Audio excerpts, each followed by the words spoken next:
Modibo Keïta, le bâtisseur du Mali libre. Né le 4 juin 1915 à Bamako, alors capitale du Soudan français, Modibo Keïta grandit dans une famille modeste, mais cultivée.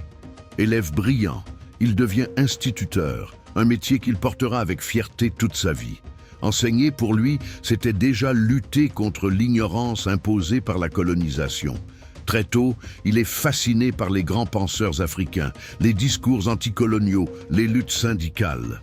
Il s'engage dans la politique non pas par ambition personnelle, mais par conviction profonde que l'Afrique doit prendre son destin en main. L'éveil politique d'un panafricaniste. Dans les années 1940-50, il milite activement pour les droits civiques, fonde avec d'autres leaders africains le Rassemblement démocratique africain, RDA, et devient député à l'Assemblée nationale française. Mais son rêve va bien au-delà des réformes coloniales. Il rêve d'une Afrique unie, socialiste, libérée de toute tutelle. Il croit au panafricanisme de Kwame Nkrumah, au socialisme de Léopold Sédar Senghor et au droit des peuples à disposer d'eux-mêmes. Il est de tous les combats pour une décolonisation juste et rapide. Le père du Mali, indépendant. En 1960, Modibo Keïta devient le premier président du Mali, après la rupture avec la Fédération du Mali, qu'il formait avec le Sénégal.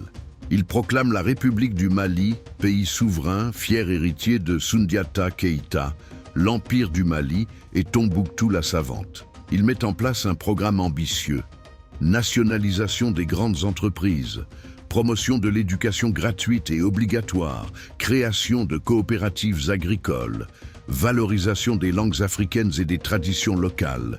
Il prône une voie socialiste autonome et non alignée, refusant de devenir un pion dans la guerre froide. Il voulait un Mali pour les Maliens, fondé sur la justice sociale, la culture et l'unité africaine. Chute et dignité. Mais sa vision dérange. Tensions économiques, opposition politique, pression des puissances étrangères. En 1968, il est renversé par un coup d'État militaire dirigé par Moussa Traoré. Modibo Keïta est arrêté, emprisonné, puis transféré dans un isolement quasi total pendant plusieurs années. Il y mourra en 1977, sans jamais avoir trahi ses idéaux. Il aurait pu partir, négocier, mais il a choisi de rester et d'assumer jusqu'au bout. L'héritage du maître d'école devenu président. Aujourd'hui, Modibo Keïta est une figure tutélaire au Mali. Son nom est gravé dans les rues, les écoles, les esprits. Il incarne la sagesse, la rigueur morale, le refus de la compromission.